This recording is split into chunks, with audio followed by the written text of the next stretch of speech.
नहीं नहीं देखो बात में यहाँ पर हम कल मैंने स्टार्ट किया था कि सेल्स के अंदर 3 प्रकार के आरएनए पाए जाते हैं, बताया था, ध्यान देना। How many types of RNA are present in the cells? The 3 types of RNA are present in the cells. Types of RNA, types of RNA, the full form of the RNA, ribonucleic acid। बेटा बात कर रहे थे ribonucleic acid, देखना। The 3 types, the first type of the RNA is called messenger RNA, messenger RNA, in short form small mRNA, and second is transfer RNA,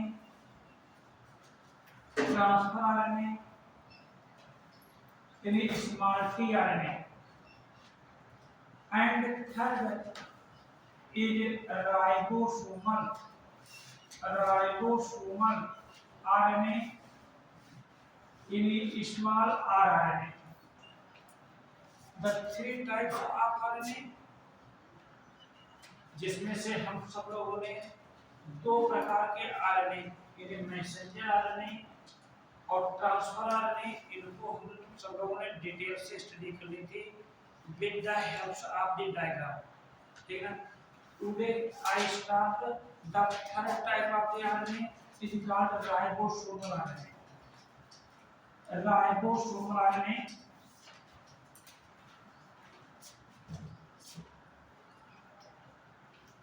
ribosomal RNA, ribosomal RNA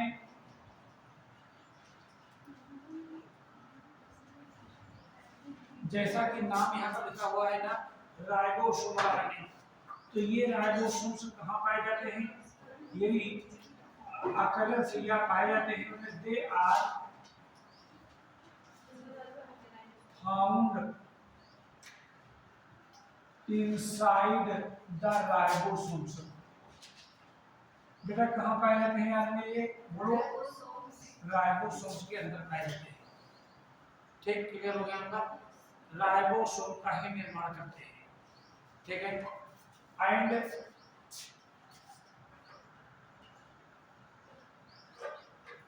helps in the formation of ribosomes. इनके बिना ribosome का निर्माण नहीं होगा, ठीक है। यहाँ पर एक साइंटिस्ट का नाम मैं बताता हूँ जो एग्जाम में पूछा जाता है, जिनका नाम है कुरलैंड।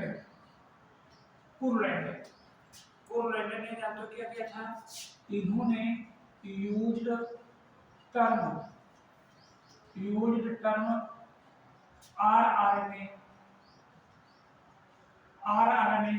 टर्म का जो यूज है एक कुरलैंड नामक वैज्ञानिक ने किया था, ठीक है।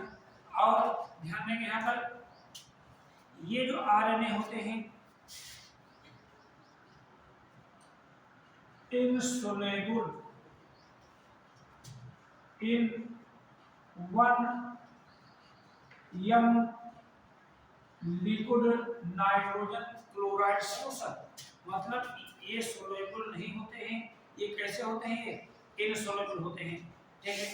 और ये भी इनका सब्स्टिट्यूशन कहाँ होता है? न्यूक्लियस के अंदर जो न्यूक्लियोलस होता है ना, वहां पर उनका होता है, ठीक। ये जो राइबोसोम्स होते हैं, ध्यान दें यहाँ पर, ये टोटल आरएनए के सबसे ज्यादा होते हैं। यानी इनकी जो अमाउंट होती है ये लमसम 60 से 80% ऑफ टोटल आरएनए, ये टोटल आरएनए के 60 से ये 80% तक होते हैं, ठीक है। यानी इनका निर्माण एक एंजाइम की प्रेजेंस में होता है। यानी इनमें जो एक एंजाइम होता है जो हेल्पफुल होता है उसका नाम है आरएनए पॉलीमरेज पॉलीमरेज फर्स्ट। यानी जो राइबोसोमल आरएनए है, हमने क्या बताया था, 3 प्रकार के आरएनए होते हैं। मैसेंजर आरएनए का निर्माण आरएनए पॉलीमरेज सेकेंड द्वारा होता है। ट्रांसफर आरएनए का निर्माण आरएनए पॉलीमरेज थर्ड द्वारा होता है। लेकिन जो राइबोसोमल आरएनए है, इनका निर्माण जिस एंजाइम द्वारा होता है उस एंजाइम को क्या कहेंगे, आरएनए पॉलीमरेज फर्स्ट कहेंगे। क्या कहेंगे? और इनका जो मॉलिक्यूलर वेट होता है, मॉलिक्यूलर वेट मोर हाई, बहुत ज्यादा होता है, बहुत ज्यादा होता है, मॉलिक्यूलर वेट होता है। और इनका जो लाइफ स्पान होती है, लाइफ स्पान जो होती है, ये क्या होती है, ये लॉन्ग होती है, ये परमानेंट बने रहते हैं इनसाइड द राइबोसोम्स। यानी परमानेंट, ये परमानेंट बने रहते हैं राइबोसोम्स के अंदर, बस यहाँ पर। और इनका काम क्या होता है, यानी ये फंक्शन करते हैं, यानी catalysed of protein synthesis, protein synthesis.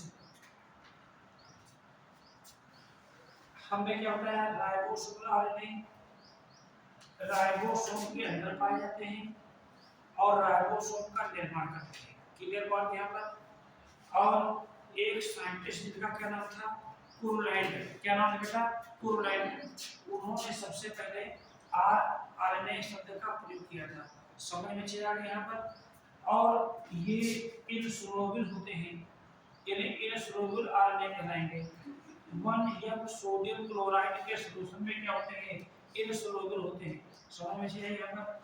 और इनका निर्माण, ये कुल आरएनए के कितने होते हैं, 60 से 80% और सबसे ज्यादा ही होते हैं। हमने बताया था 1 से 5% तो मैसेंजर आरएनए होता है, 10 से 15% ट्रांसफर आरएनए होता है। तो बाकी क्या बचा, 80% ही बचा भाई, वो कहलाएंगे कौन से, आरएनए कहलाएंगे।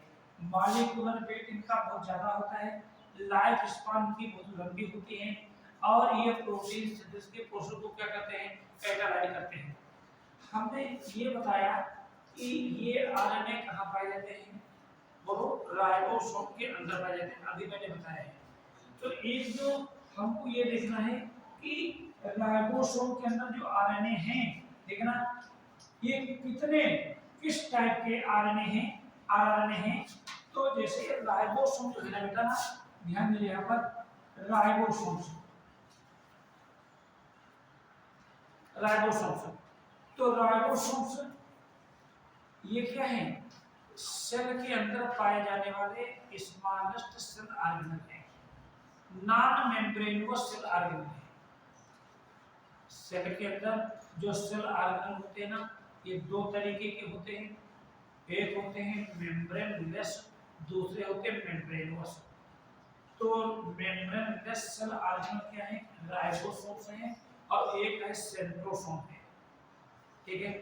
तो राइबोसोम्स यूकैरियोट्स के अंदर, यूकैरियोट्स के अंदर ये 2 तरीके के होते हैं, 2 टाइप्स होते हैं। एक राइबोसोम होते हैं, उनको तो हम सेवेंटियस राइबोसोम कहते हैं, बोलो भाई। और जो दूसरे प्रकार के होते हैं उनको हम 80s राइबोसोम कहते हैं। क्या कहते हैं, 80s राइबोसोम कहते हैं। हर एक राइबोसोम का निर्माण 2 सब यूनिट से होता है।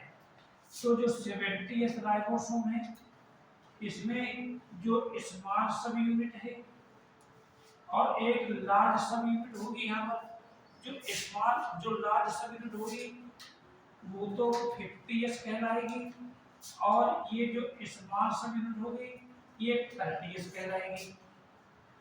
इसका मतलब इसका जोड़ ये नहीं आएगा, देखना कुछ स्पेसिफिक व्यवस्था होती है, उसके बेस पर नाम रखा गया है, सेडिमेंटेशन कोएफिशिएंट के बेस पर।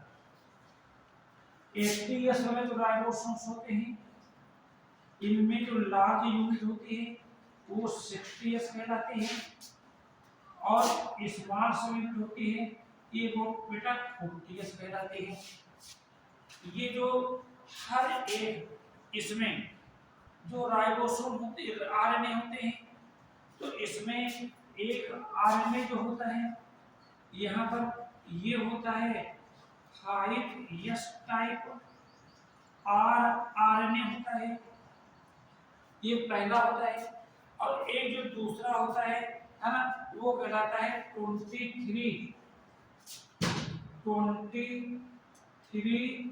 है ना, यस आरएनए होता है। जो 30s यूनिट होती है राइबोसोम की, है ना, इसमें 16s टाइप आरएनए होता है। ये चीज आपको ध्यान रखनी पड़ेगी यहाँ पर।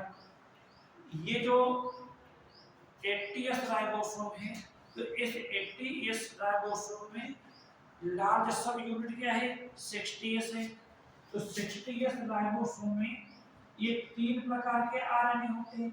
एक होता है 5s टाइप आरएनए होता है, 5s टाइप आरएनए होता है, और एक 5.8 टाइप यस टाइप आरएनए होता है, और एक जो तीसरा होता है 28 यस टाइप, है ना, 28 यस टाइप आरएनए होता है।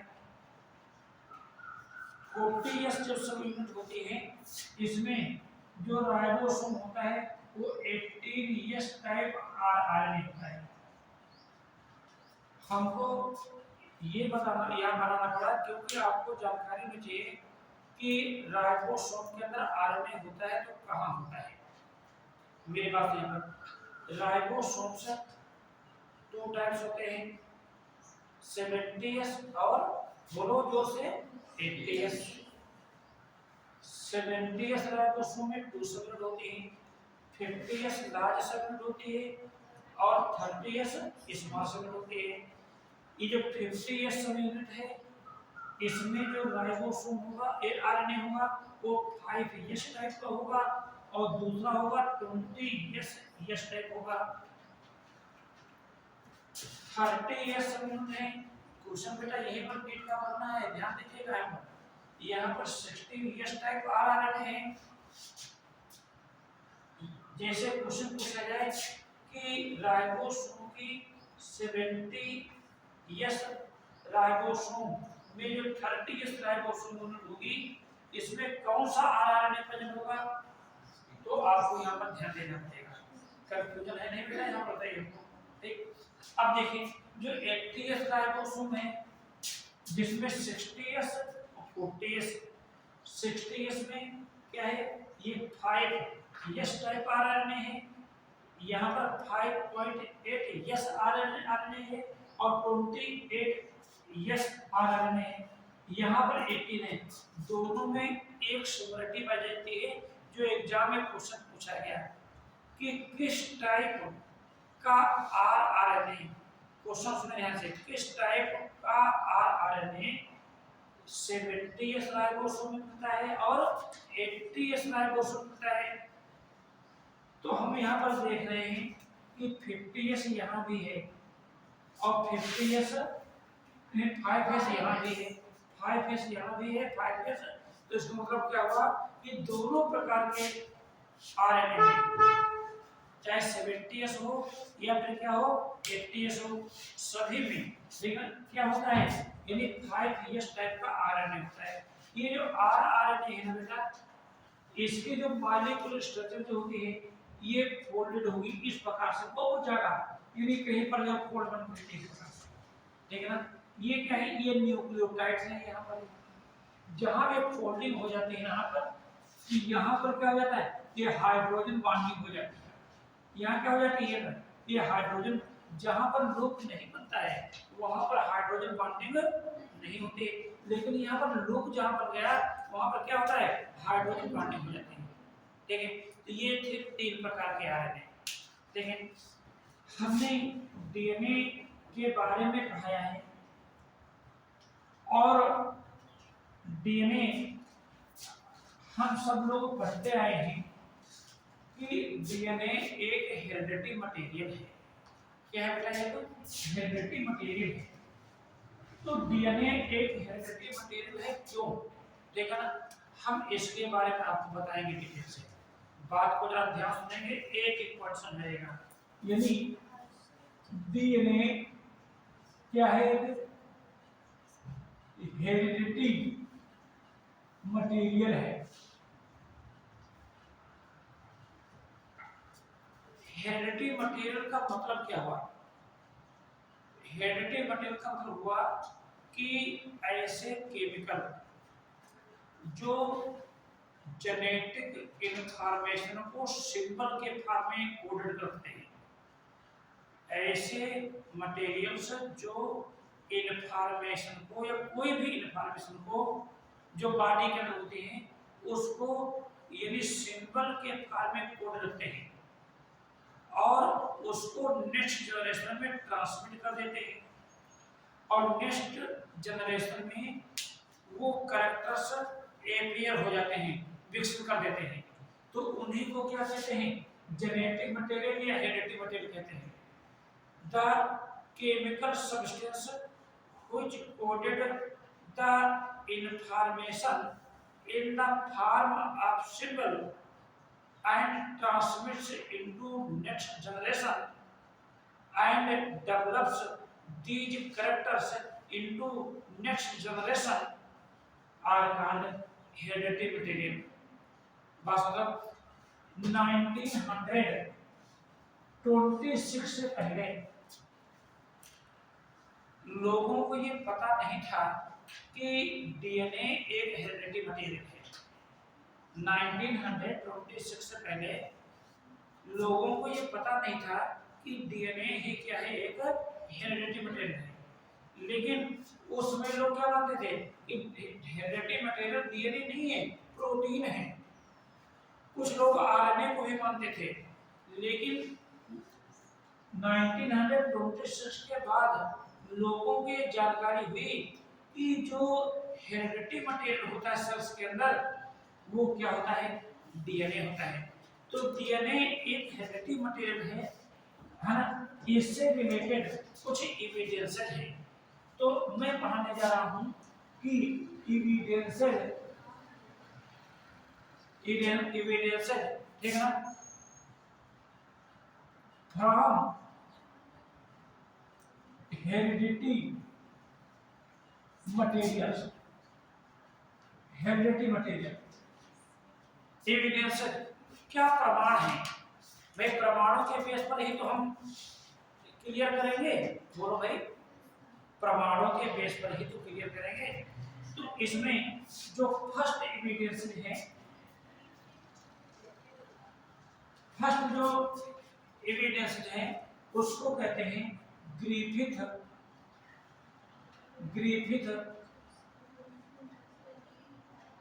ट्रांसफॉर्मेशन,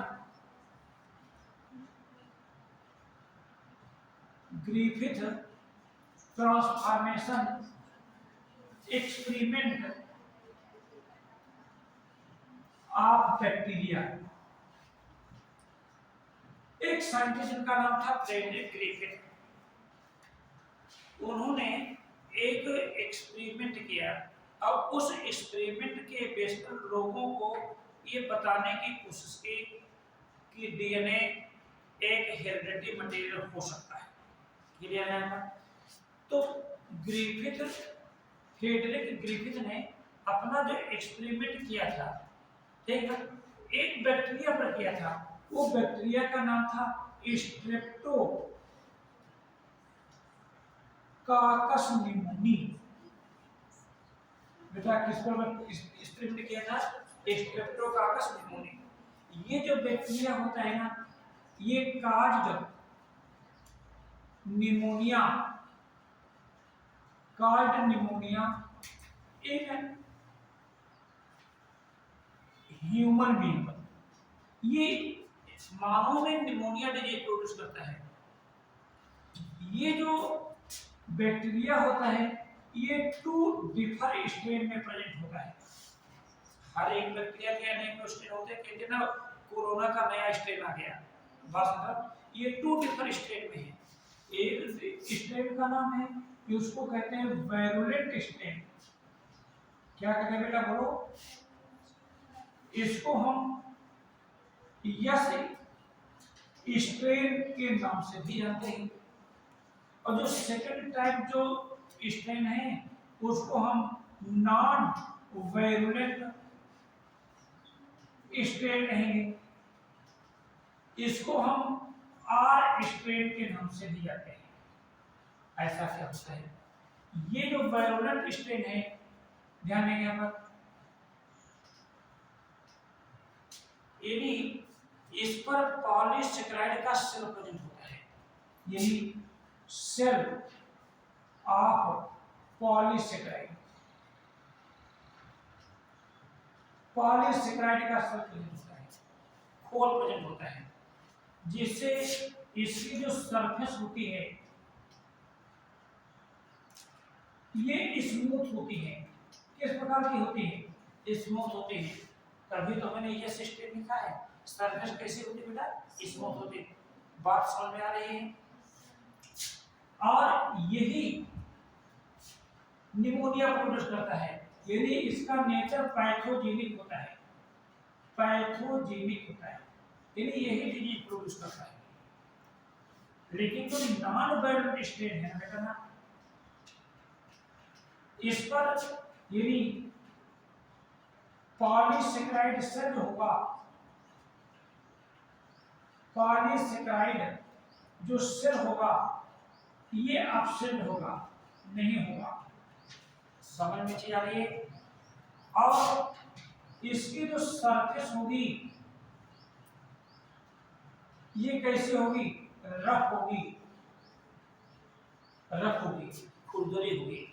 तभी तो आर स्ट्रेन लिखा। आर का मतलब क्या हुआ? रफ से है, नहीं है। और ये क्या होंगे? ये नॉन पैथोजेनिक होंगे, नॉन पैथोजेनिक होंगे,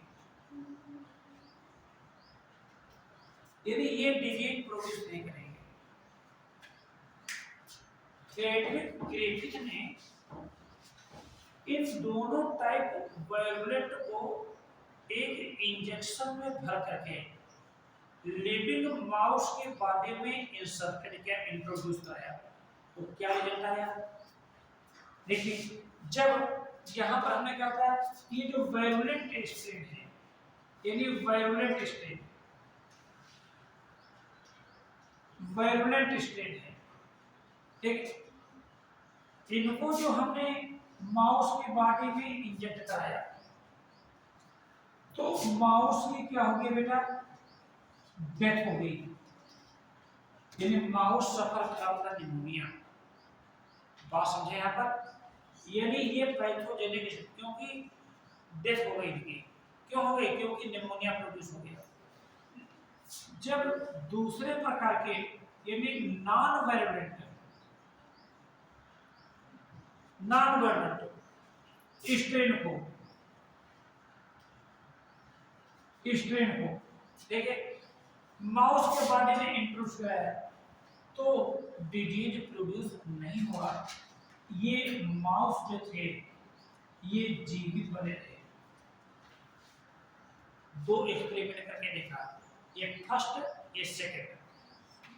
रिजल्ट क्या निकला? ये जो वायरुलेंट स्ट्रेन हुए यही तो डिजीज प्रोड्यूस करेंगे और ये डिजीज प्रोड्यूस नहीं करेंगे।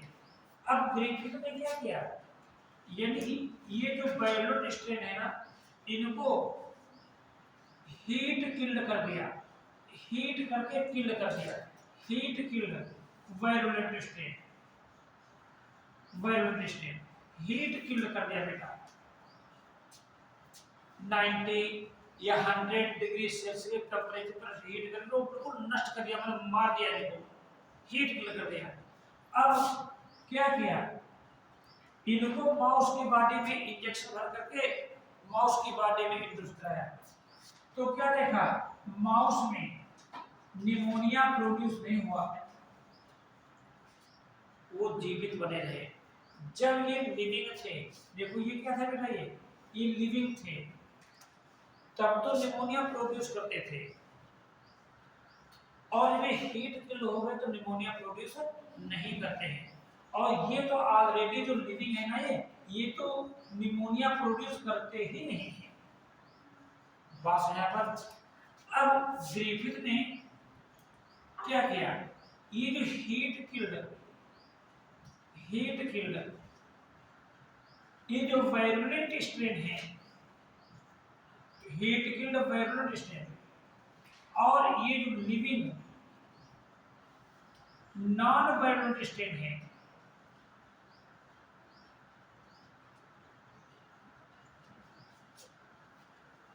नॉन वायरुलेंट स्ट्रेन है, बस यहाँ पर इनका एक मिक्सर तैयार किया, दोनों को मिला दिया आपस में, इंजेक्शन ले दिया, और इंजेक्शन भरने के बाद उसको माउस की बॉडी में प्रवेश कराया। माउस की बॉडी में क्या कराया, प्रवेश कराया। तो सुनिए हमारी बात को ध्यान से, हीट किल्ड वायरुलेंट स्ट्रेन तो डेड हो गए थे, जब डेड हो गए तो निमोनिया प्रोड्यूस हुआ था, नहीं हुआ था, और ये ऑलरेडी से नॉन पैथोजेनिक है, तो हम सब बच्चे क्या सोचेंगे, भाई जब ये भी नॉन पैथोजेनिक है, ये नॉन पैथोजेनिक हो गए तो निमोनिया प्रोड्यूस नहीं होना चाहिए था, लेकिन ऐसा नहीं हुआ। ये माउस की क्या हो गई, डेथ हो गई, यानी ये निमोनिया प्रोड्यूस हो गया। बस यही एक एक्सपेरिमेंट ग्रिफिथ को ये सोचने पर मजबूर कर दिया कि ऐसा क्या हुआ कि ये माउस में निमोनिया प्रोड्यूस हो गया, बस यहाँ पर माउस में निमोनिया प्रोड्यूस हो गया। एक ग्रिफिथ ने क्या सोचा है ना, ग्रिफिथ ने ये सोचा कि ग्रिफिथ ने इसका कारण जानना चाहा, किसका कारण, यानी ये माउस क्यों डेथ हो गई। भाई ये तो सही बात है, जब ये बिल्कुल अपोजिट रिजल्ट आ गया ना यहाँ पर, जबकि रिजल्ट क्या आना चाहिए, ये आना चाहिए, रिजल्ट क्या है, माउस क्या हो गए, डेड हो गए। तो ग्रिफिथ ने इसका कारण जानने की कोशिश की। कैसे कारण जाना, उन्होंने इस जो डेड माउस है इसका ब्लड सैंपल लिया। क्या लिया, ब्लड सैंपल लिया, डेड माउस का क्या लिया, ब्लड सैंपल लिया, और उस ब्लड सैंपल को जब इन्होंने डायग्नोज किया अंडर द माइक्रोस्कोप, तो उस ब्लड सैंपल में इसका जो ब्लड सैंपल लिया यहाँ पर, किसका जो ब्लड सैंपल लिया यहाँ पर, तो उस ब्लड सैंपल में क्या पाए, लिविंग वायरुलेंट स्ट्रेन पाए। अरे भाई ग्रिफिथ ने तो लिविंग वायरुलेंट लिए ही नहीं थे, इंजेक्शन में लिए थे क्या, हीट किल्ड वायरुलेंट से लिए थे, लिविंग तो नॉन वायरुलेंट थे, लेकिन ब्लड सैंपल में क्या पाया गया, तो ये लिविंग कैसे बन गए, लिविंग कैसे बन गए। ग्रिफिथ को ये सोचने पर मजबूर कर दिया गया लिविंग कैसे। ग्रिफिथ ने अनुमान लगाया, क्या अनुमान लगाया कि ये जो हीट किल्ड,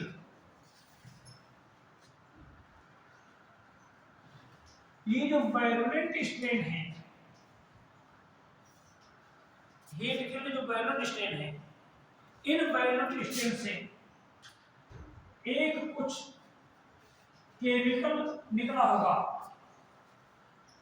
कुछ ना कुछ केमिकल निकला होगा, और वो केमिकल ये लिविंग नॉन वायरुलेंट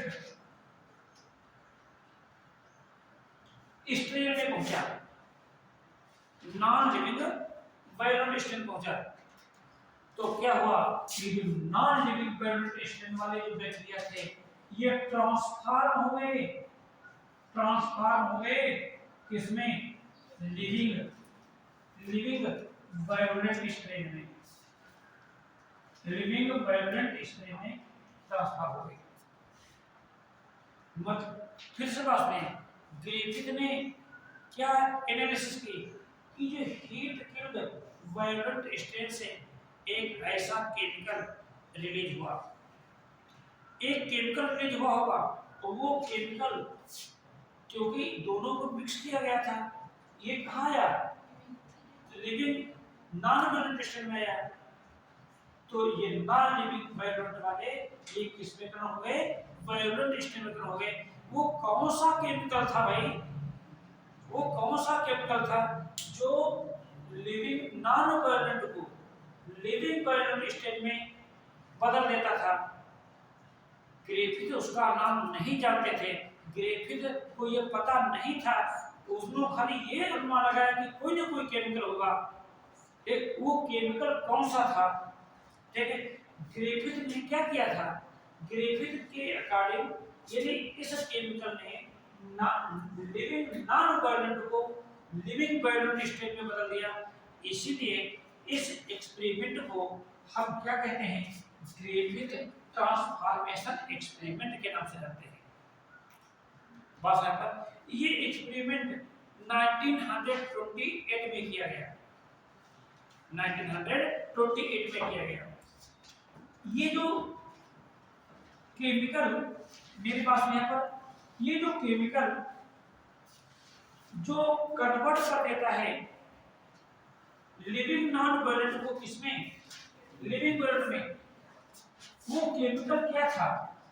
तो ग्रिफिथ के इस ट्रांसफॉर्मेशन एक्सपेरिमेंट्स को प्रूव किया 3 साइंटिस्ट ने, ठीक है, 3 साइंटिस्ट ने प्रूव किया। एक साइंटिस्ट का नाम था एवरी है ना, दूसरे का नाम था मैकलियार्ड और तीसरे का नाम था मैककार्टी।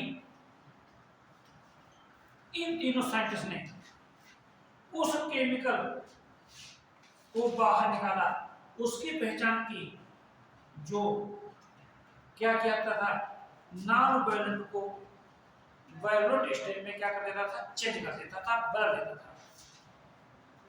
इन्होंने क्या किया, वैज्ञानिकों ने, इन वैज्ञानिकों ने जो नॉन वायलेंट स्ट्रेन है, नॉन वायलेंट स्ट्रेन है, इसको कल्चर मीडियम में ग्रो किया। कहाँ ग्रो किया बेटा, कल्चर मीडियम में ग्रो किया, ठीक है। इसकी अमाउंट को बनाया और इसको 3 टेस्ट ट्यूब में रख दिया, 3 टेस्ट ट्यूब में रख दिया।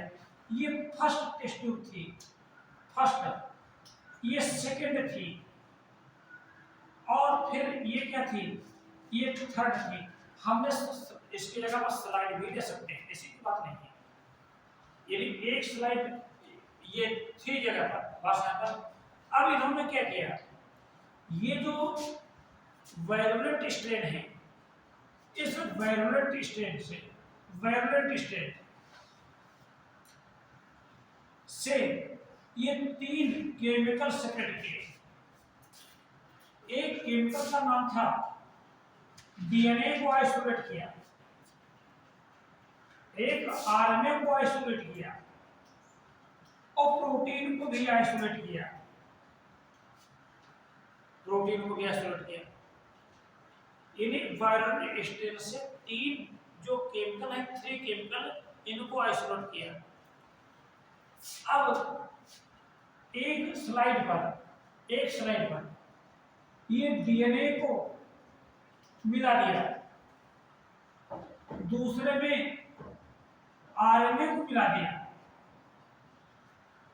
तीसरे में प्रोटीन को मिला दिया।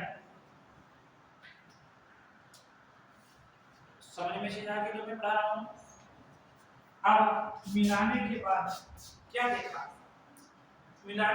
क्या देखा, तो जिस कल्चर मीडियम में ये डीएनए मिलाया गया था, जिस कल्चर मीडियम में क्या मिलाया गया था, वायलेंट स्ट्रेन का डीएनए मिलाया गया था। ये कल्चर मीडियम किसका है, नॉन वायलेंट का है। जिस कल्चर मीडियम में डीएनए बनाया गया था उसी कल्चर मीडियम के जो नॉन वायलेंट वाले स्ट्रेन थे ये वायलेंट स्ट्रेन में ट्रांसफॉर्म हो गए थे, ये ट्रांसफॉर्म हो गया था यहाँ पर।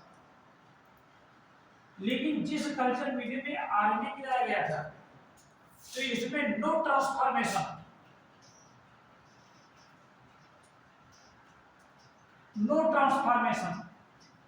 कोई ट्रांसफॉर्मेशन नहीं हुआ, यानी ये नॉन वायलेंट ही बने रहे थे यहाँ पर।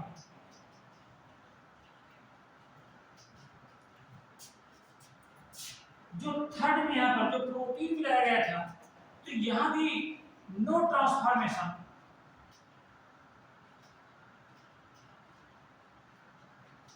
यानी यहाँ भी नॉन वायलेंट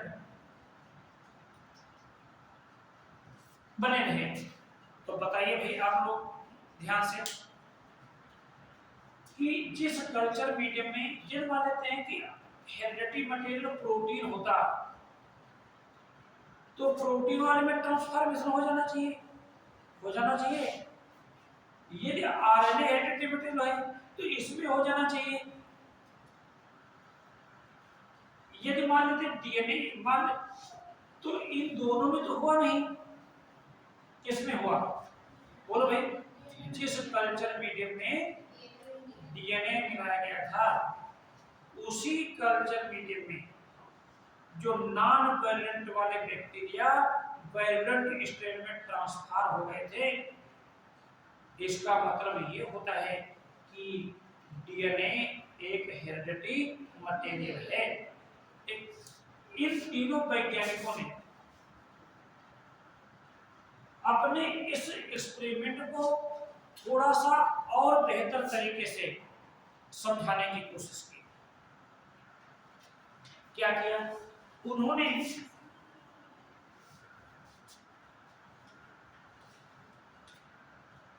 ये जो डीएनए है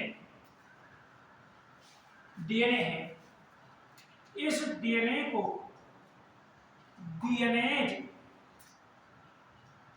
नामक एंजाइम से डाइजेस्ट कर दिया। डीएनए को किससे डाइजेस्ट कर दिया बोलो? डीएनए एंजाइम से। आरएनए को आरएनएज एंजाइम से डाइजेस्ट कर दिया और प्रोटीन को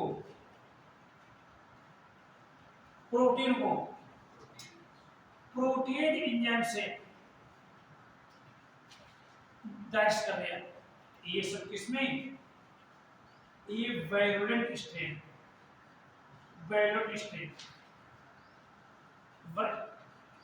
हमने क्या था एवरी मैकार्टी और मैटिया ने अपने इस एक्सपेरिमेंट को थोड़ा सा और भी अच्छी तरीके से समझाने की कोशिश की, कोई डाउट ना रह जाए। क्या किया उन्होंने? डीएनए को डीएनए से बचा दिया, डाइजेस्ट करा दिया। आरएनए को आरएनए से बचा दिया, डाइजेस्ट करा दिया और प्रोटीन को किससे? प्रोटीन से। अब देखा कि इसका ट्रांसफॉर्मेशन पर क्या इफेक्ट पड़ता है। तो क्या देखा, यानी जब प्रोटीन को प्रोटीन से डाइजेस्ट कर दिया तो no effect in transformation.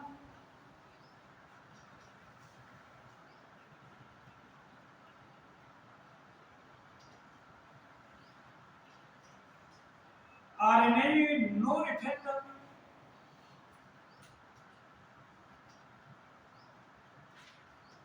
In transformation.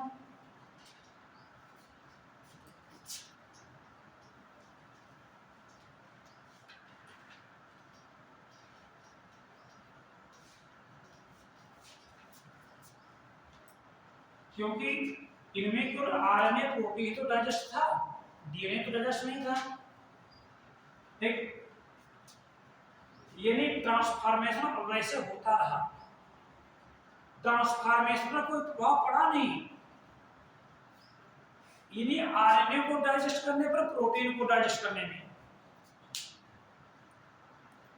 Transformation पर कोई प्रभाव नहीं पड़ा। लेकिन जब इन्होंने डीएनए को डीएनए से डाइजेस्ट कर दिया तो क्या देखा कि ट्रांसफॉर्मेशन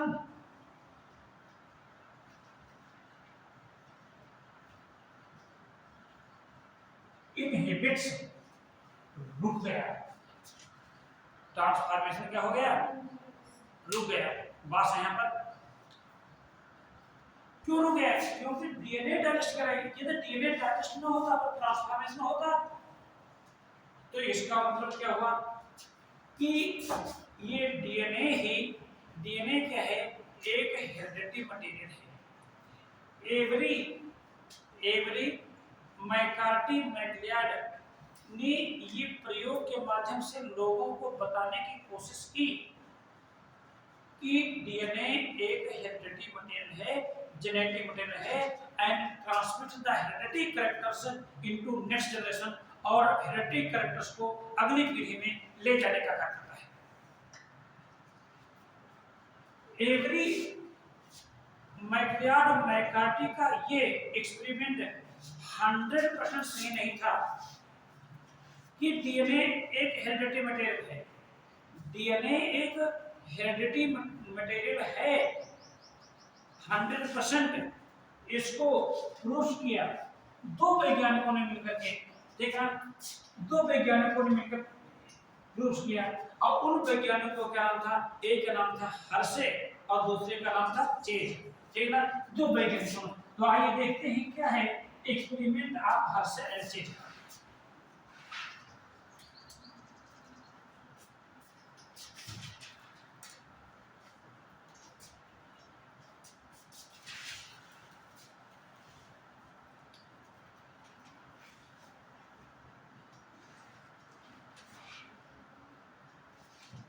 एक्सपेरिमेंट ऑफ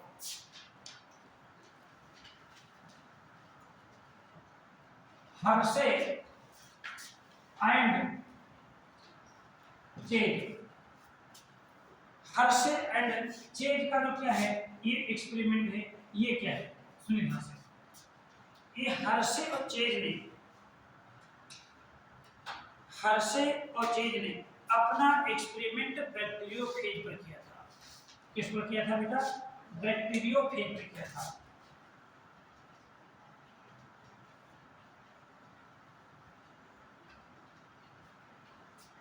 बैक्टीरियोफेज क्या होते हैं, बैक्टीरियोफेज एक प्रकार के वायरस होते हैं जो बैक्टीरियल सेल को इन्फेक्ट करते हैं। बैक्टीरिया को इन्फेक्ट करने वाले वायरस बैक्टीरियोफेज, साइनोबैक्टीरिया को इन्फेक्ट करने वाले वायरस साइनोफेज कहलाते हैं। ध्यान है आपको। हर्शे और चेज ने कुछ बैक्टीरियोफेज को, ठीक है, कुछ बैक्टीरियोफेज को ग्रोन किया, यानी grown in radioactive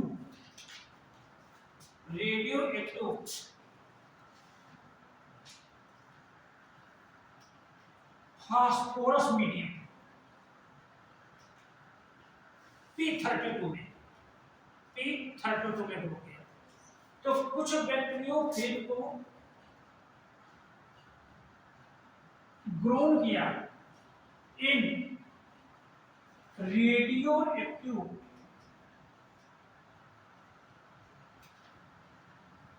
sulphur medium में, S35 क्लियर। यहां पर कुछ बैक्टीरियोफेज को ग्रोन किया रेडियोएक्टिव फास्फोरस मीडियम में।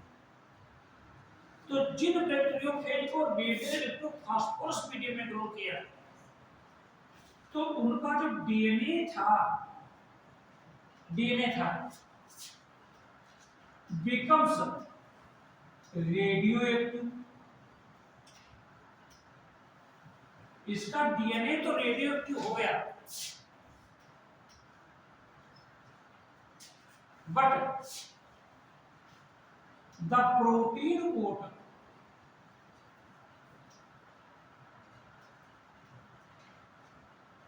is not radioactive।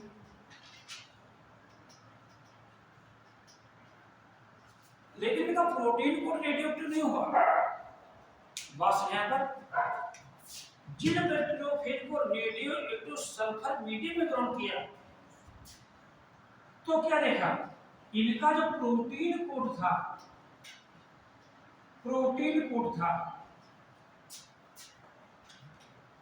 Becomes radio active, इनका प्रोटीन कोड रेडियो एक्टिव हो गया, लेकिन but DNA is not radio active.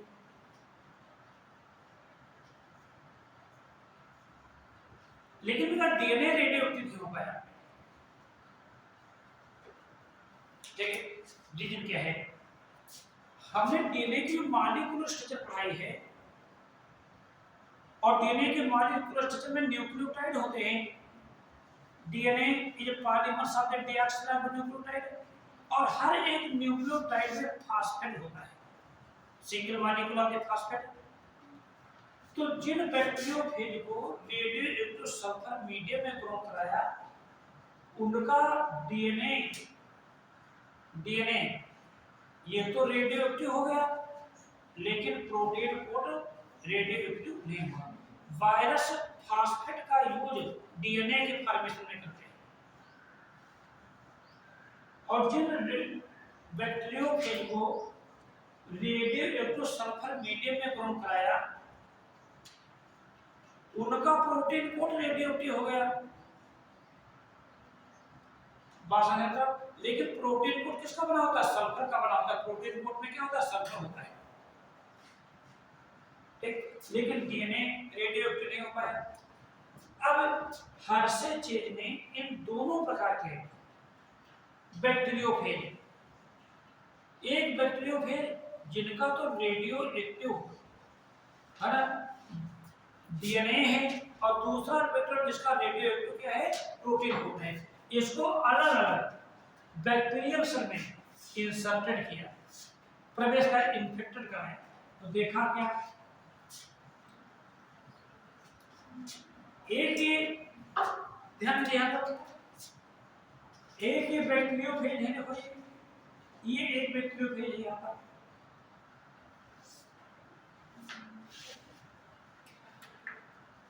एक ही बैक्टीरियोफेज है।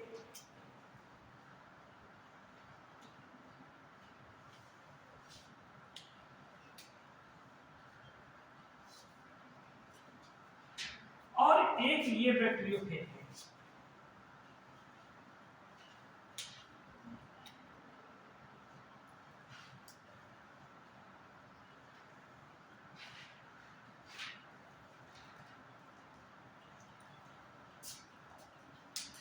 देखिए दोनों में क्या डिफरेंस आ रहा है,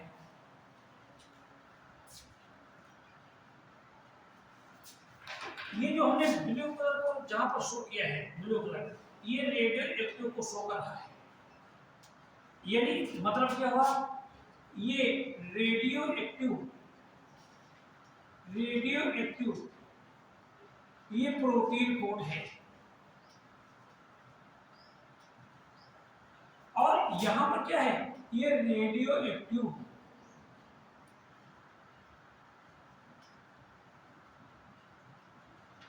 ये डीएनए है। हम समझ में आएगा पर अब हमने इन दोनों बैक्टीरियोफेज को ये हमें बैक्टीरियल सेल में से इन्फेक्ट कराया, एक ये बैक्टीरिया सेल है और एक ये बैक्टीरिया सेल है। ये बैक्टीरियोफेज देखिए, ये देखो इसको इन्फेक्ट कर रहे हैं,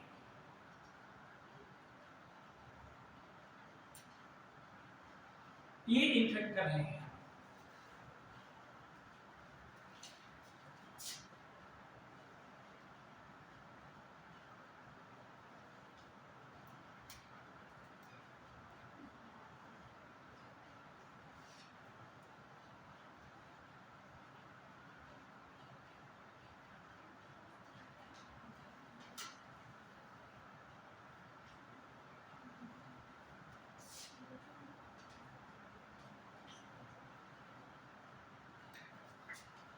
ये तो इन्फेक्ट करे ना, तो ये प्रोसेस को क्या कहेंगे हम?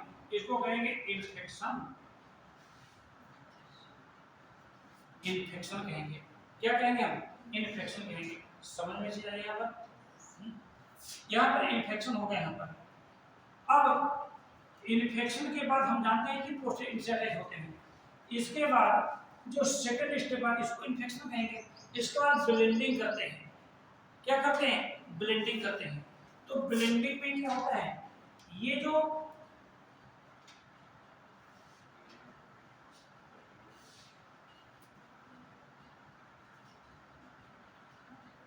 ब्लेंडिंग में क्या होता है, इनका जो डीएनए है, देखो इसका डीएनए है, ये तो देखो यहाँ पर अंदर आ गया है। यहाँ पर इनका डीएनए देखो अंदर आ गया है, अंदर आ गया। लेकिन ये प्रोटीन कोड जो होते हैं ये बाहर ही रह जाते हैं। देखिए ये बाहर रहे हैं।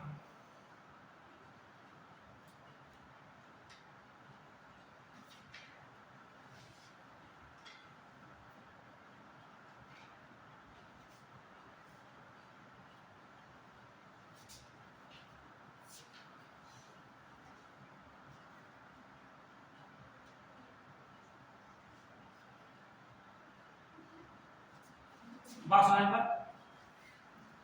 ब्लेंडिंग जब करते हैं तो क्या होता है कि इनका डीएनए तो अंदर आ गया, ये जो प्रोटीन कोड बाहर जाए और ये सेल वॉल, सेल मेम्ब्रेन होती है, सेल वॉल होती है पेट सेल की, उसको छोड़ देते हैं, अलग हो जाते हैं। ठीक है। अब क्या होता है, ये तीसरा स्टेप आता है जिसको सेंट्रीफ्यूगेशन कहते हैं। तो सेंट्रीफ्यूगेशन में क्या होता है, मतलब जो इसको हमने हिलाया तो ये अलग हो गए और डीएनए अंदर आ गया। जो सेंट्रीफ्यूगेशन जब होगा तो सेंट्रीफ्यूगेशन में ये जो बैक्टीरियोफेज के जो प्रोटीन कोड हैं ये क्या हो जाएंगे, ये बिल्कुल यहाँ से गायब हो जाएंगे बेटा, गायब हो जाएंगे सेंट्रीफ्यूगल करेंगे। तो केवल यहाँ पर क्या आएगा, ये देखिए ये डीएनए ही बचा यहाँ पर, ये डीएनए यहाँ पर, ये डीएनए बचा यहाँ पर। अब होता क्या है, ध्यान दीजिए यहाँ पर हर्षे चेन ने क्या एनालिसिस किया है यहाँ पर, ध्यान दीजिए यहाँ पर।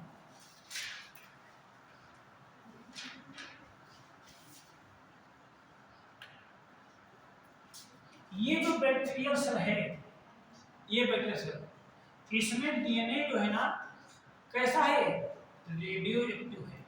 क्या है ये डीएनए, कैसा आया है, रेडियो एक्टिव डीएनए है, रेडियो एक्टिव डीएनए है। और ये जो डीएनए है ना ये नॉन रेडियो एक्टिव डीएनए है। तो इसका निष्कर्ष क्या निकला बेटा, निष्कर्ष ये निकला कि रिजल्ट क्या आया, the bacterial cell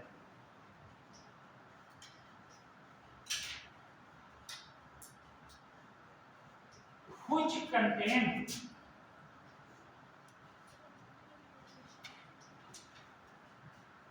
radioactive DNA, radioactive DNA becomes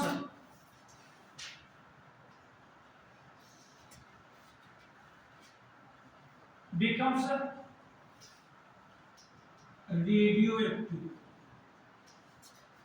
जिस बैक्टीरियल सेल में रेडियोएक्टिव डीएनए है तो वो बैक्टीरियल सेल भी रेडियोएक्टिव हो जाती है। जिस बैक्टीरियल सेल में रेडियोएक्टिव डीएनए आया है वह बैक्टीरियल सेल भी रेडियोएक्टिव हो जाती है। लेकिन जिस बैक्टीरियल सेल में the bacterial cell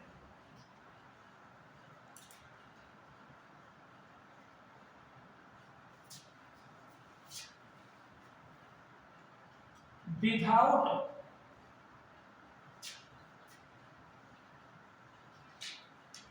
radio active DNA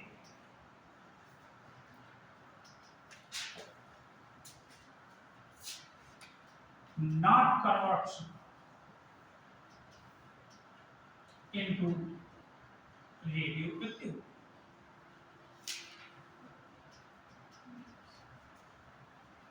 ऐसे बैक्टीरियल सेल जिसमें डीएनए तो आया, डीएनए तो आएगा, डीएनए तो आएगा, प्रोटीन को तो आता नहीं लाइफ साइकिल में, लेकिन डीएनए कैसा था, ये नॉन रेडियो एक्टिव था। तो वो बैक्टीरियल सेल भी नॉन रेडियो एक्टिव रहती है, वो रेडियो एक्टिव नहीं हो पाते हैं। यदि सोचने की बात है, यदि मान लेते हैं सल्फर हेरिडिटरी मटेरियल होता या डीएनए हेरिडिटरी मटेरियल नहीं होता, सल्फर होता, प्रोटीन कोड होता है,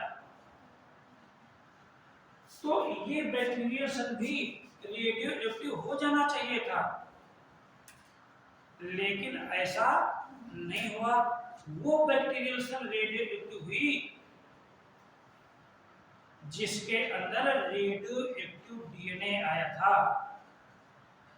तो हर से चीज का ये एक्सपेरिमेंट 100% क्लियर कर देता है कि केवल मात्र डीएनए ही हेरिडिटरी मटेरियल है और हेरिडिटरी कैरेक्टर्स को नेक्स्ट जनरेशन में ट्रांसमिट करने का काम करता है। समझ में चीज आ गई यहाँ पर, देखें।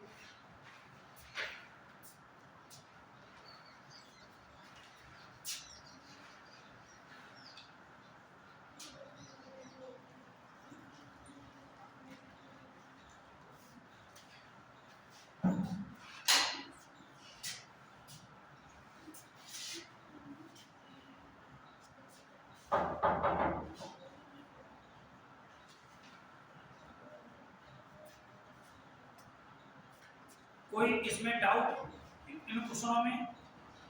बोलो भैया, बोलो, कोई डाउट? इन्हें समझ में चीज आ गया कि डीएनए एक हेरिडिटरी मटेरियल है। ये पूरी बायोलॉजी कुल मिलाकर देखा जाए तो डीएनए आरएनए पर ही डिपेंड है। तो जब तक इसको पढ़ेंगे नहीं ठीक प्रकार से, तो हमको आगे आने वाले चैप्टर भी क्लियर नहीं हो पाएंगे, इसलिए इसको पढ़ना बहुत जरूरी है।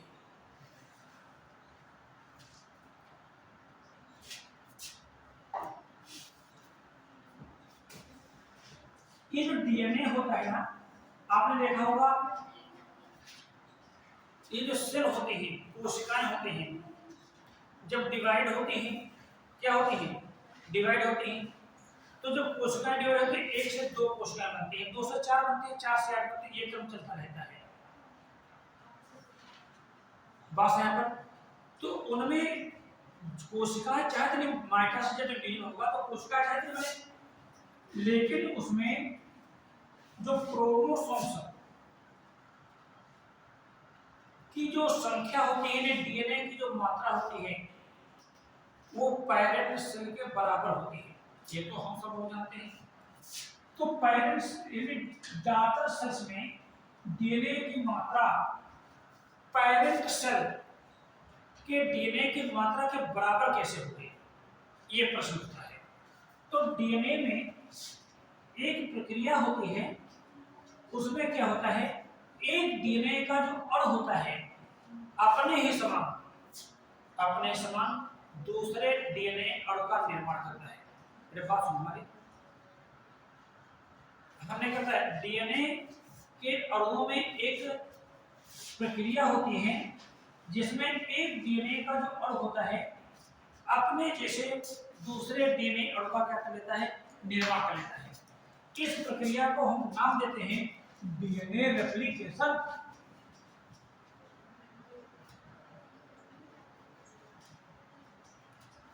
डीएनए रेप्लिकेशन, या इसको हम कहते हैं डीएनए डुप्लीकेशन।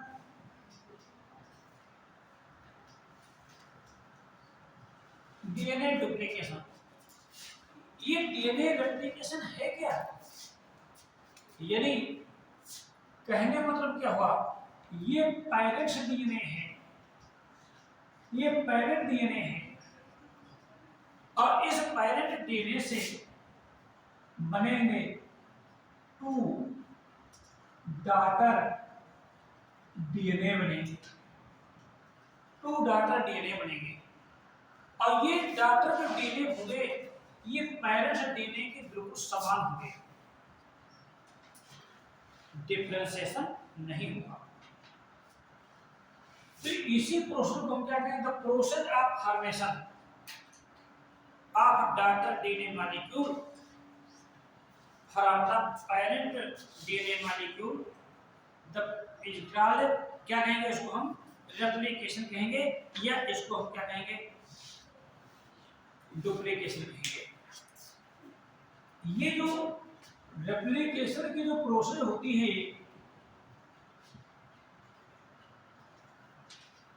कहाँ होती है, जो क्वेश्चन पूछा जाता है, तो S phase of interphase of cell cycle, cell cycle में होती है। जब सेल साइकिल चलती है तो उसमें इंटरफेज स्टेज होती है। तो इंटरफेज स्टेज में 3 फेज आती है, 3 फेज आती है। एक G1 फेज आती है, दूसरी S फेज आती है और तीसरी G2 फेज आती है। फर्स्ट ग्रोथ फेज और G2 का सेकंड ग्रोथ फेज। और S फेज होती है बीच में। इस फेज में डीएनए का क्या होता है, रेप्लिकेशन। आपसे क्वेश्चन है कि डीएनए का रेप्लिकेशन सेल साइकिल के किस फेज में होता है, तो आंसर क्या आएगा, बोलो, यस फेज में आएगा। ठीक, ये जो प्रोसेस होती है ये कहाँ कंप्लीट होती है, कहाँ कंप्लीट होती है, तो न्यूक्लियोप्लाज्म ऑफ न्यूक्लियस में कंप्लीट होती है। यदि यूकैरियोट्स की बात आती है, यदि यूकैरियोट्स है तो ये न्यूक्लियस के न्यूक्लियोप्लाज्म में होती है। और यदि मान लेते हैं प्रोकैरियोट्स है तो ये साइटोप्लाज्म में कन्वर्ट होती है, साइटोप्लाज्म इन सेल, ये किसमें, प्रोकैरियोट्स में कन्वर्ट होती है, प्रोकैरियोट्स में।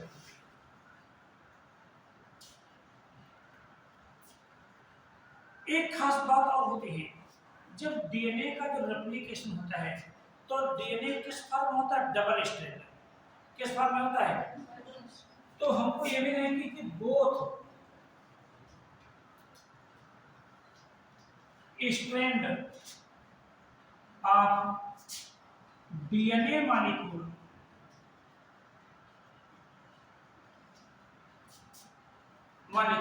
है ना, पार्टिसिपेट यानी या हेल्प्स इन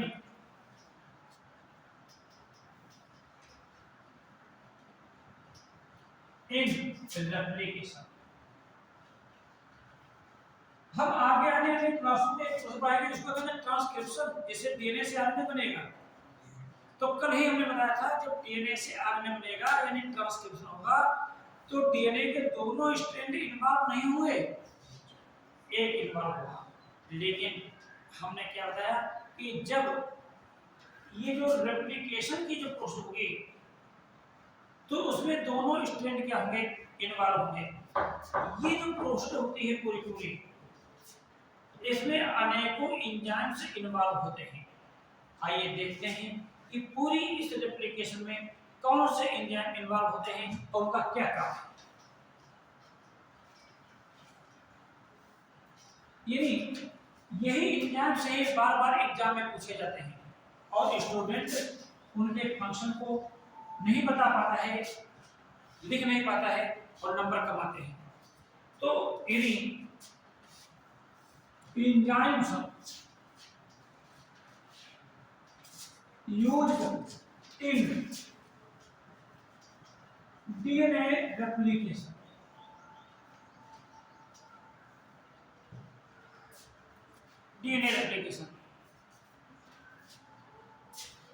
जब डीएनए से डीएनए बनेगा, डीएनए से डीएनए बनेगा, तो एक इंपॉर्टेंट एंजाइम होता है, उसको कहते हैं डीएनए पॉलीमरेज।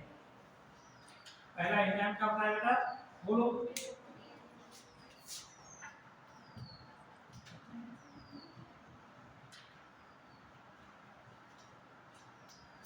इस डीएनए पॉलीमरेज को एक दूसरे नाम से भी जानते हैं, क्या कहते हैं, इसको कहते हैं DNA dependent DNA polymerase.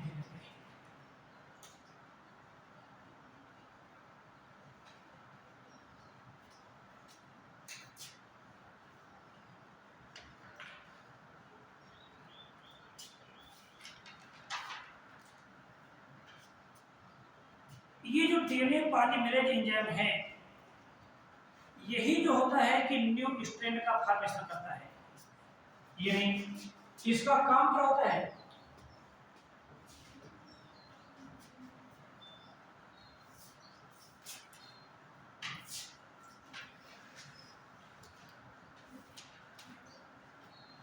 Formation of new strand.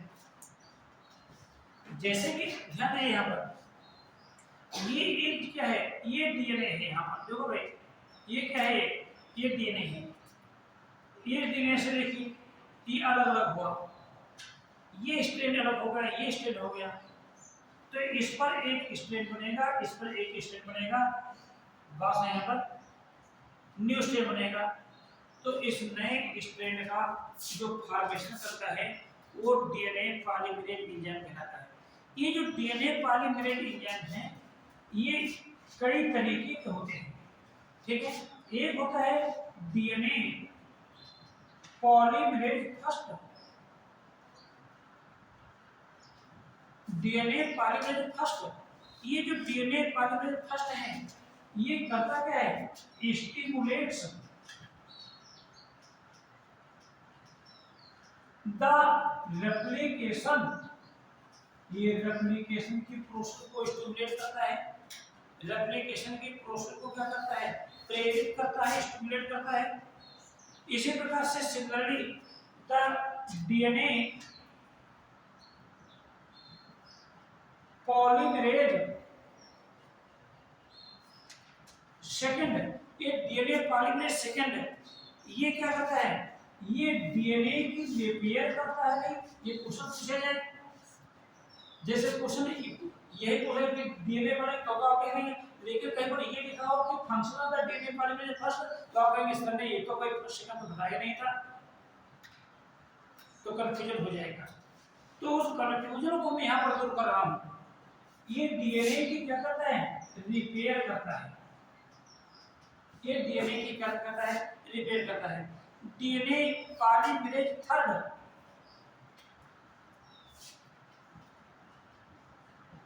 DNA polymerase third, ये क्या करता है, यानी इलांगेशन ऑफ न्यू स्ट्रैंड। ये जो नया स्ट्रैंड बनता है उसका इलांगेशन करता भाई, लंबा होगा ना ये, तो लंबा करने का कार्य ये डीएनए पॉलीमरेज ये थर्ड करता है। Similarly the DNA polymerase fourth, DNA polymerase ये फोर्थ, ये क्या करता है, ये जो है हेल्प्स इन प्रोटीन सिंथेसिस।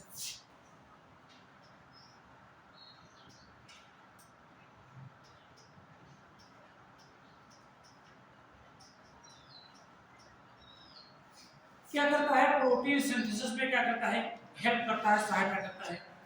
तो यदि डीएनए पॉलीमरेज एंजाइम, जिसको हम DNA dependent DNA polymerase enzyme कहते हैं, ये न्यू स्ट्रैंड का निर्माण करता है। और ये डीएनए पॉलीमरेज कितने प्रकार का है, 4 प्रकार का, 4 टाइप्स का है। दोनों क्या क्या है, डीएनए पॉलीमरेज फर्स्ट क्या करता है,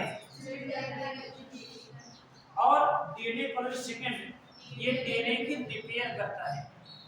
डीएनए पॉलीमरेज थर्ड ये न्यू स्ट्रैंड बनेगा उसका इलांगेशन करता है।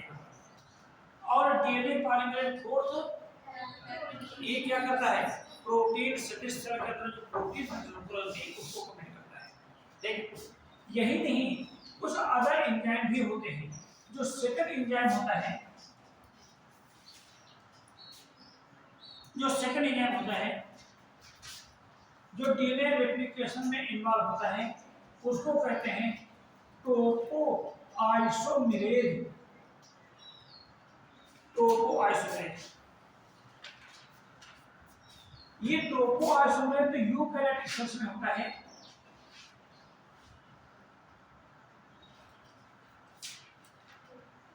यूकैरियोट में होता है, लेकिन एक एंजाइम होता है जिसका नाम है डीएनए गायरेज। ये बेटा प्रोकैरियोट में होता है, प्रोकैरियोट में होता है। दोनों का काम एक ही है, क्योंकि रेप्लिकेशन तो दोनों में होना है। ज्यादातर प्रोसेस क्या होती है एक जैसी होती है, लेकिन थोड़ा सा जो है इसमें क्या होता है डिफरेंस होता है। ठीक है, तो यानी ये करता क्या है, यानी इसका काम क्या होता है, कन्वर्ट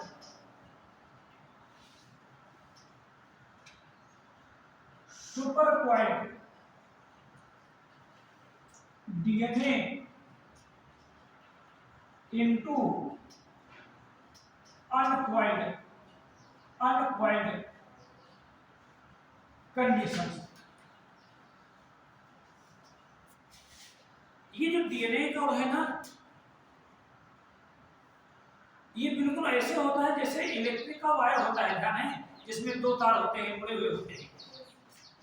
तो डीएनए जब रेप्लिकेशन होगा जब इसके दोनों तार जो होंगे स्ट्रैंड जब अलग अलग होंगे, तो यदि जिस कंडीशन में उसको सुपर क्वाइल्ड कहेंगे, लेकिन जब ये अलग अलग हो जाएंगे, सीधे हो जाएंगे, तो उसको क्या कहेंगे हम, अनक्वाइल्ड कंडीशन कहेंगे। ये काम करता है कौन सा एंजाइम, है ना, क्या करता है, टोपो आइसोमेरेज। क्या करता है, टोपो आइसोमेरेज। एक तीसरा एंजाइम होता है, उस तीसरे एंजाइम को हम कहते हैं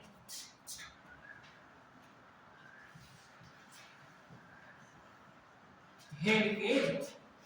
क्या नाम जा रहा है, हेलिकेज। इस हेलिकेज को हम अनबिंडिंग प्रोटीन भी कहते हैं, अनबिंडिंग प्रोटीन्स भी कहते हैं। समझ में आ रही ना, अनबिंडिंग प्रोटीन भी कहते हैं। ये इसका काम क्या होता है, यानी इसका जो काम होता है broken the hydrogen bond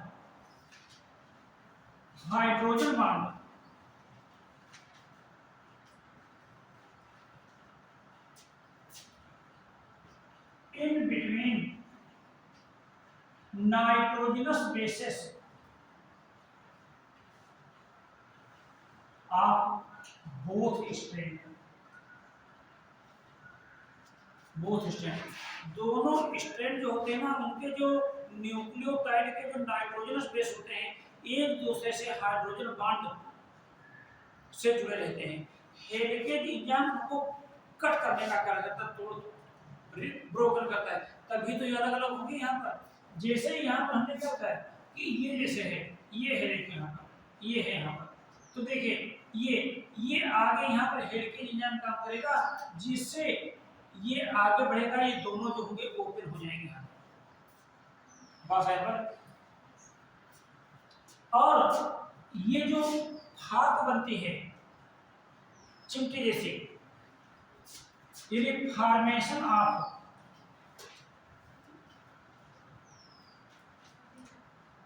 replication form का निर्माण करता है, जहां से रेप्लिकेशन स्टार्ट होता है, इसी रेप्लिकेशन फॉर्म का निर्माण करता है। एक एंजाइम के रूप में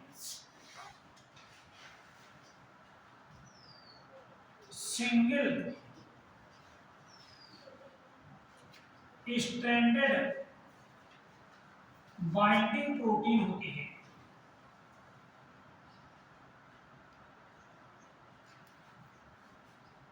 सिंगल स्ट्रैंड बाइंडिंग प्रोटीन होती है। तो ये जो प्रोटीन होती है मेरी बात है, इसको शॉर्ट में SSBP के नाम से जानते हैं। अभी मैंने आपको बताया था कि जो इलेक्ट्रिक के जो तार होते हैं, देखें, तो इनको हम इधर देखो, दोनों तारों को ऐसे पकड़ें, धीरे धीरे ऐसे बढ़ाएं, तो दोनों तार अलग हो गए।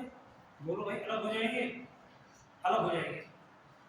लेकिन इधर हम छोड़ देंगे तो क्या होगा, फिर वैसे हो जाएंगे। तो शायद डीएनए की स्ट्रक्चर भी कुछ इस प्रकार बनी होती है।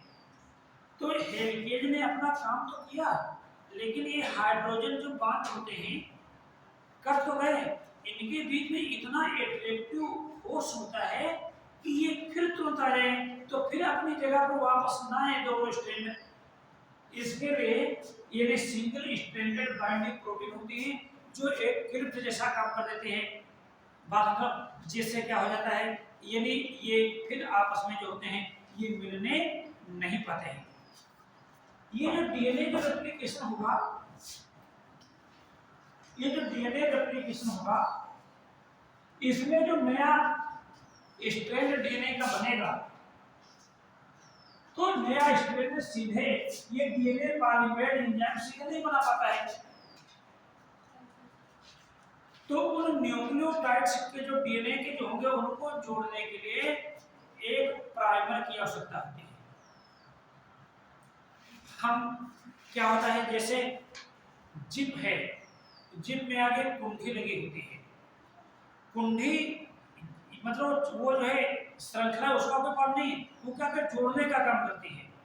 ठीक, तो इसी प्रकार से यदि नया स्ट्रैंड को सिंथेसिस करने के लिए, न्यू स्ट्रैंड को सिंथेसिस करने के लिए यदि आरएनए प्राइमर की आवश्यकता होती है, आरएनए प्राइमर की आवश्यकता होती है।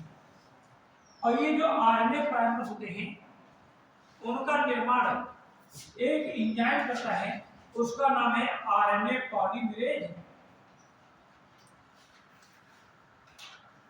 आरएनए पॉलीमरेज, ये आरएनए पॉलीमरेज को हम जानते हैं क्या कहते हैं, DNA dependent RNA polymerase.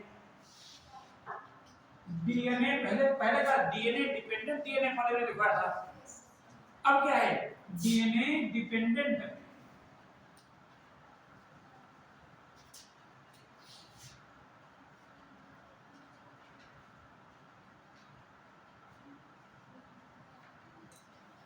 RNA polymerase.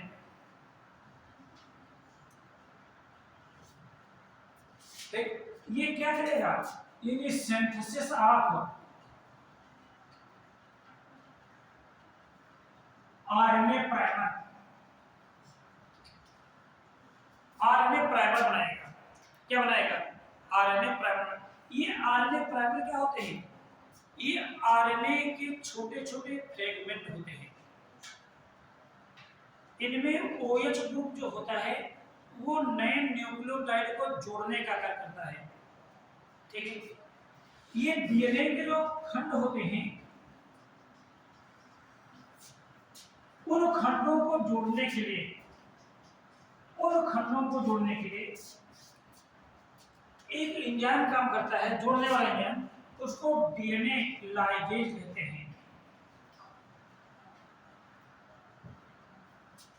ये डीएनए लाइगेज एंजाइम क्या करता है, it unites the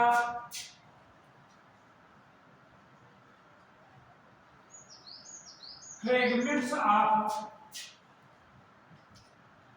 DNA molecule। DNA molecule को क्या करता है, ये जोड़ने का कार्य करता है।